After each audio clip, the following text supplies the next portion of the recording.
to the brew cave.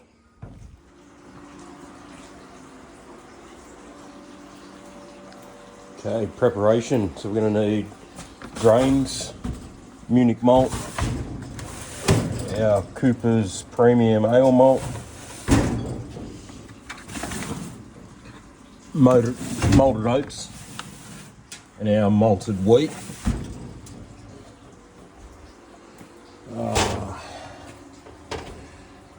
All our salts for the water chemistry. We'll be running medium crystal in this to give it colour. It's a nice golden hue. We're going to need some lactic acid to bring the pH down. We'll be checking it with the pH meter. Just get all this weighed out now on the scales and get it all happening. Purify it.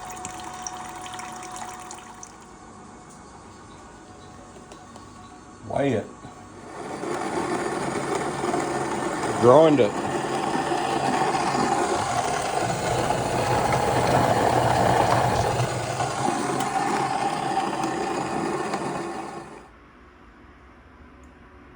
Chemistry time. Mash it. Chucking the grains in.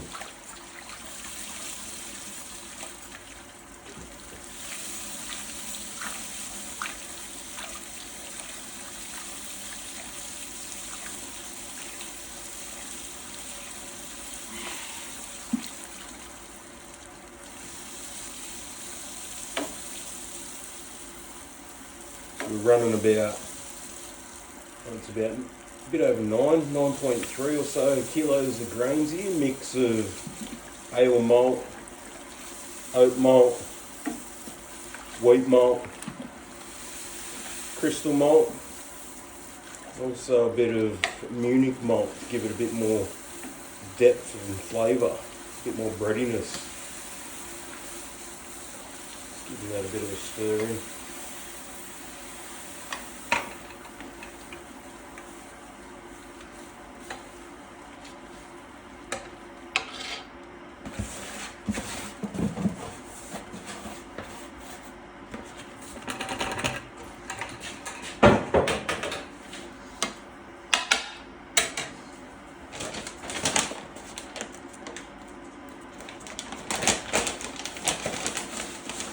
Handful of rice hulls just for good measure to make it drain nice.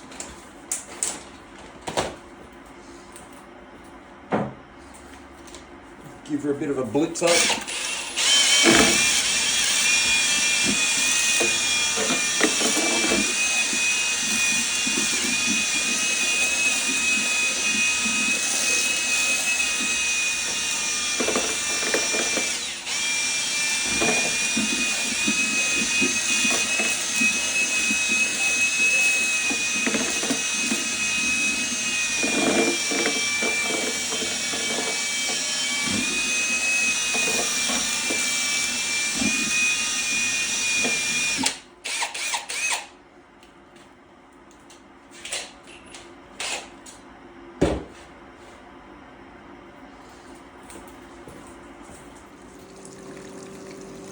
Mashing in at 65 degrees Celsius and just recirculating our sparge over the top of the grain bed.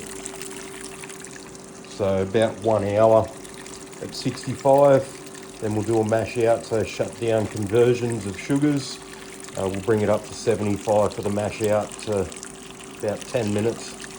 Then we'll pull the grain basket and sparge. We'll do a bit of taste testing while we're waiting.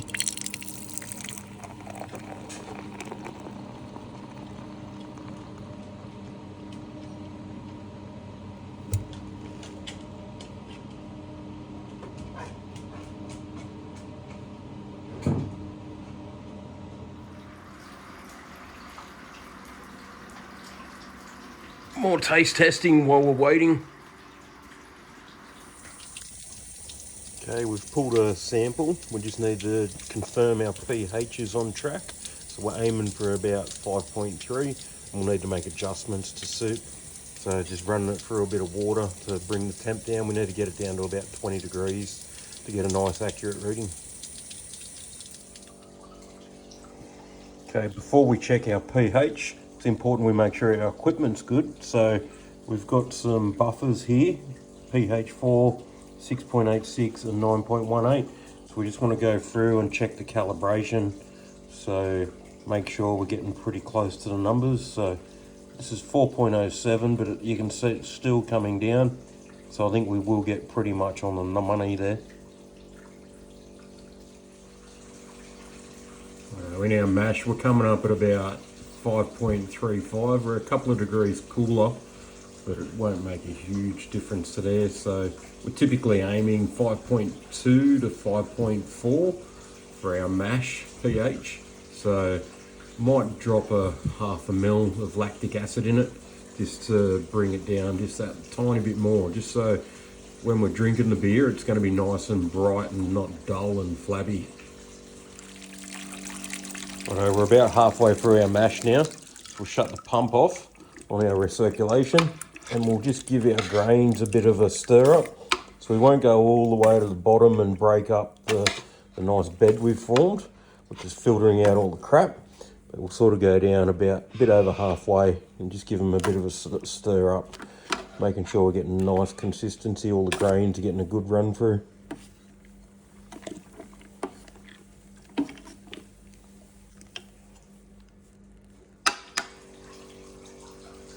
We're also going to check our pH on our sparge water. So that's the water we're going to rinse the grains out when we pull our grain basket out of the mash. You can see it's still dropping slightly. It's probably going to land somewhere around 5.75 to 5.8. I'd like to see it a few points lower there. So again, we'll probably drop about 0.2 of a mil of lactic acid into that water and try and get that one down. After midday now, so I can start drinking out of a schooner.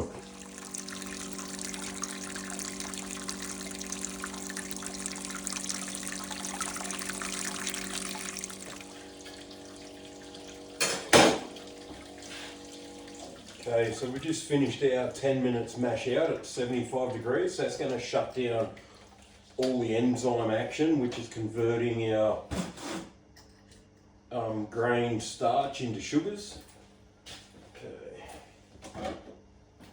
So now here's the fun part. We're going to pull the mash basket out, or the grain basket out, and you've got a fair bit of liquid in there, about 9 kilos of grain. So it ends up being somewhere over 20 kilos to 30 kilos, and it's not fun. So we'll give it a bit of a big up to get them up onto the first rung. And you can hear that's draining now. So we'll let that drain through. While that's draining, it'll get lighter, and then we'll bring it up onto the next rung, and then we're going to start sparging. So when we sparge, I've got 32-ish litres of water already set up over here at 80 degrees Celsius, and we'll run this, basically wash out any residual sugars that are stuck on the grains in the basket here. So it just basically means we're going to just gently pour water over it and just extract any last residual sugars.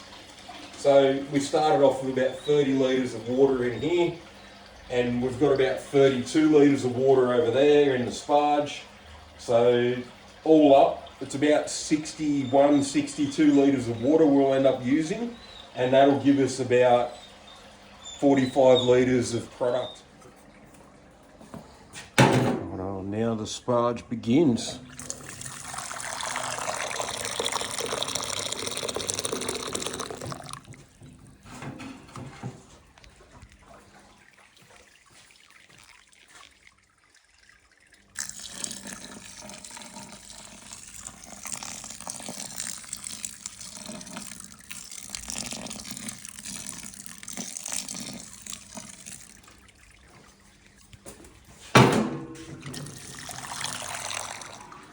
We're about 20 minutes into our sparge now, so a bit over halfway with our sparge water.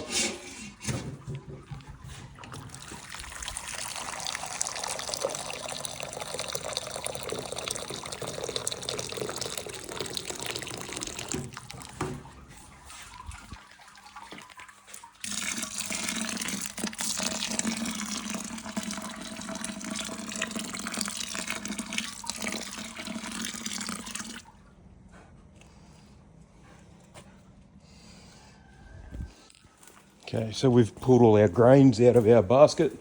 That'll go down to the chooks. We're at 54.5 litres is where we want to be, which we're pretty much bang on there. And we'll pretty much boil off. I think we've got to boil down to about 48 litres, 48.5 litres. So fair bit of boil off to go. So we're just ramping up to boil temp now. So we're currently at 93 and we're running 3,500 watts, which the 15 amp dedicated circuit's going to help us get all the way there. So it's probably going to take another 10 minutes or so. It'll go up, come down, go up, come down. We'll get it to a nice rolling boil at about 102 degrees. And we just got to keep our eye on it, make sure we don't get a boil over. Okay, we're just taking another pH reading pre-boil. So we're running 5.45. Would be good if we can get a little bit closer to that 5.3 pH. So I'll drop probably another ml of lactic acid in there now, and that should put us pretty much on the numbers for that one. We're also going to take a bit of a gravity reading while we've got it here now. So I'll grab the gravity meter or the refractometer, and we'll do a check of that now, just to make sure we're running on the numbers. So I'll check back in with you and tell you what we've got going on. Right, so we've checked out what we had going on there in the refractometer. So you just put that up to your eye, you look through there, and you can see the scale in there, and it gives us a reading. So it hasn't got any liquid in there at the moment.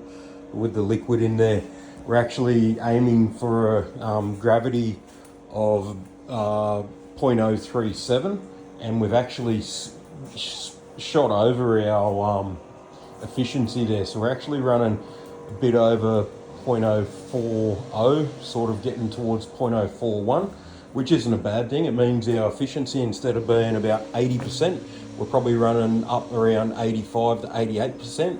So we've done better than we should have. So that's not too bad. And we've still got a sugar addition to go. So we'll run some raw sugar in this batch of wort. We'll run about a kilo of sugar. Because this is a sparkling Australian ale, we want a bit of a dry finish to it. That's also going to bump our percentage up as well. So typically we're looking for about a 0.051 gravity reading with the sugar addition in there. We're definitely going to smash that. We're probably going to end up somewhere in the mid to high fives.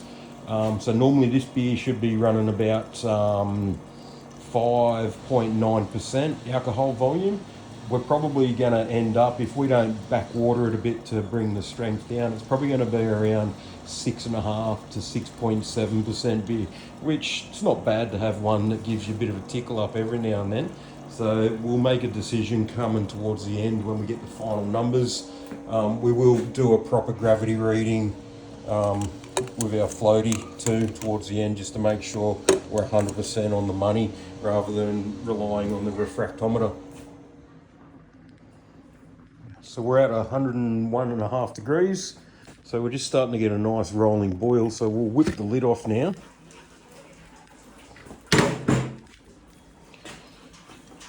You see it's got a nice rolling boil going on there. We'll stir in this foamy stuff we've got on the tops, proteins that have just separated out of the grains. So we'll just gently stir all them proteins back into the liquid.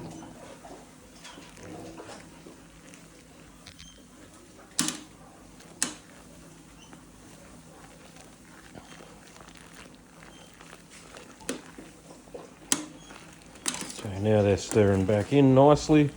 We'll give it a, yeah, that's pretty good to go, I reckon. So we'll drop our hops. So we've only got one hop addition here. So we've got 50 grams of Pride of Ringwood hops. So they'll go in there. So Pride of Ringwood hops is an Australian hop that's been around for an awfully long time. And it is the hop that is in every Australian commercially brewed beer. So all your VBs, Tooheys New, your Carlton Dries, a few other Carltons, and the one that this beer is actually made after is going to be your Cooper's Sparkling Ale. So same hop in all the beers, just depending on how much they put in, and when they put it in changes the flavour perspective of it. So that's the only hop addition for this beer, and it's just to give us a nice bitterness without too much floral notes. So righto. While we're waiting for the boil to finish off, we'll start getting our fermenter ready to go. So it has been already cleaned and sanitised after the last use, but we'll go through, we'll pull off and re-sanitise all the fittings and components, and we'll also remove anything we're not going to be using, which we're not doing any dry hops in here, so we'll pull our hot bong shooter off, remove all that, blank that off, give everything good sanitise, make sure it's all nice and clean and shiny, and then we'll get it set up ready to drop that 45 litres of wort into it, ready to ferment. Okay, we're still sanitising the fermenter up, so we've given it a good clean with sanitizer, and we're working our way top to bottom through all our valves and connections to give it a good clean. So what I've got in my hand here is called a warming wizard. So it's a low watt density heater, so it only runs about 125 watts, I think. So it goes into the middle of the fermenter there. So this unit here is controlled by our glycol control unit. So we have a glycol chiller there, and it also has a heating function on it. So our heater connects into there and basically gives us cooling and heating in the one unit. So our glycol lines here, our insulated lines, quick connect onto our glycol unit, and we have a jacket here on the fermenter. So from just there down to the bottom there, we have a jacket which has got a wall in there, so the glycol goes all the way around the outside of our unit and keeps us nice and cool, or at the temperature we want. Now we're about halfway through our boil, so we're about 30 minutes in, 30 minutes to go. We'll drop this thing in. It's like a big tea strainer. It's called a hop spider. So we'll drop that in on the side here. And what we'll do now is we'll recirculate our hot wort back through that. And what's that's going to do, any proteins and hop matter that are floating around in there randomly, it's going to help drain out. Like you can see, we've already, when we first turned it on, we've got a little bit of, it's fogged up there, we've got a little bit of hop debris already collected in there. So we want to try and keep it in the kettle, don't want to transfer it into our fermenter. Coming up to about 15 minutes left in the boil now, so we've been going for about 45 minutes. So we'll get our sugar ready. So we'll probably do it in two batches. So we'll drop in 250 grams. We'll mix that with the hot wort, and then we'll do a second batch of 250 grams. And we'll also get we've got yeast nutrient there, and also Irish moss. So the Irish moss, what that's going to do is, as we're cooling the wort down, so this is the wort, the hot liquid, the washed out sugars. When we're cooling that down from the boil, we're going to drop it down as quick as we can to about 20 degrees. And what that's going to do is any proteins and stuff that's left in there is going to help coagulate it up. So it's going to clump it up. The moss is going to make all the proteins stick together, and they'll settle out as cold break in here. And then hopefully we don't transfer too much of it into our fermenter. Okay, so we've just turned the chiller on.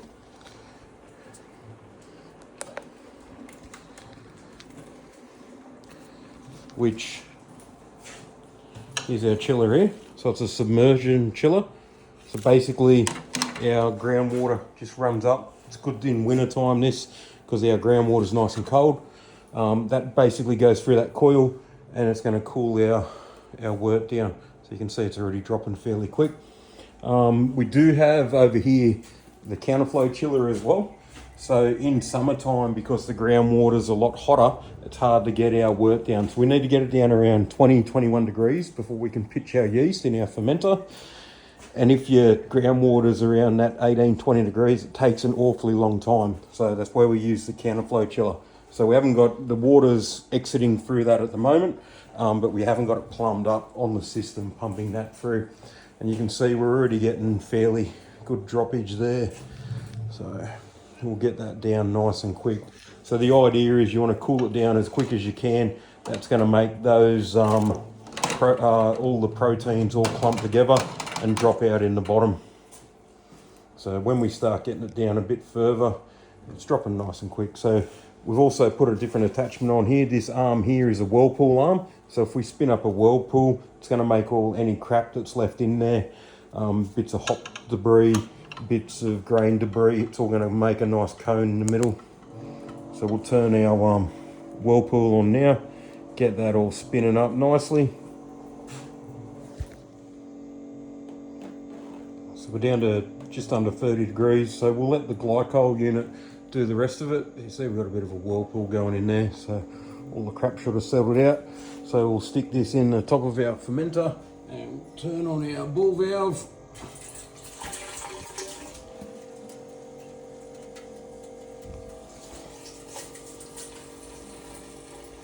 And that's it, we'll transfer across 45 litres now.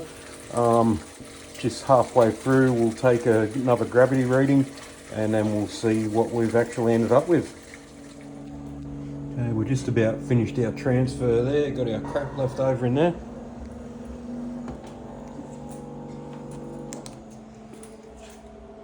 And that's pretty much us. We've transferred about 45, might be a tiny bit more. I think we were running about 46 litres. So check the gravity, and I think we're actually going to be pretty close to it. We haven't quite boiled off as much as I was hoping, so we're probably about a litre or a litre and a half higher than what I thought we were going to go. So we've pretty much gone bang on our 0.051 there.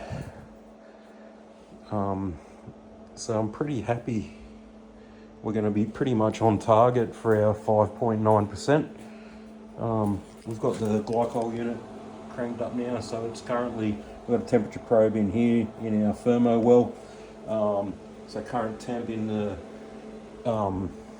fermenter here is 28.2 degrees.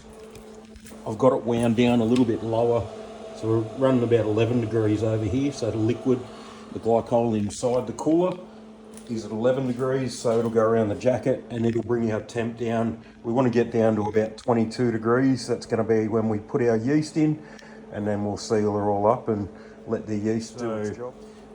We've got our transfer all done, so all our wort is cooled and in our fermenter.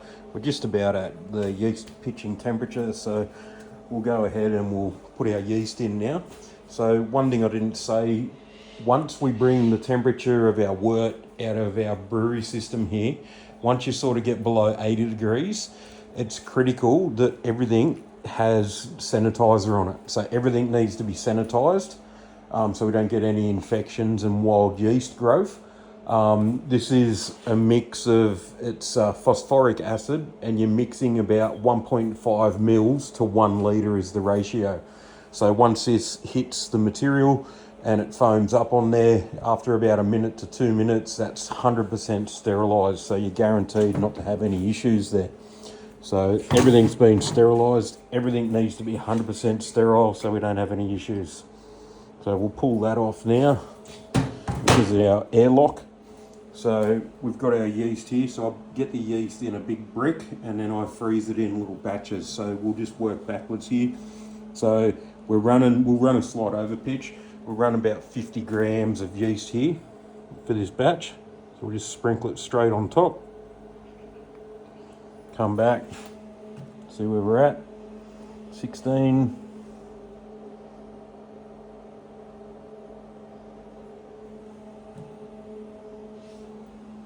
$37.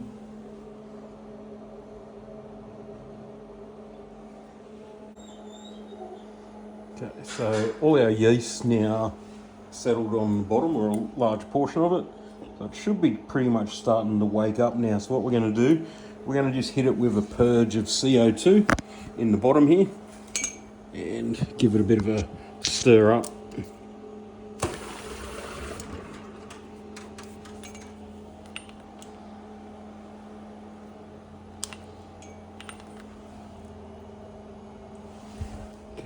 We've got our airlock up on the top now, all dialed in. So we've got a safety release valve here, PRV, pressure relief valve. So if it gets over pressure, that one will go off. This valve here is a vacuum valve. So if for some reason the tank hasn't got pressure in it while we're doing a cold crash, which should never happen, but if it did happen, that'll allow air to suck in so the tank doesn't go under vacuum and implode on itself. So I'm going to bubble her up the top here. We pretty much want to run zero pressure in it for the first day or so. You can see we're getting a bit of venting there now. So we've got a pressure gauge there. It's a stainless steel diaphragm pressure gauge, so it's full sanitary. So we'll leave that. That's pretty much bubbling there now. No pressure in there.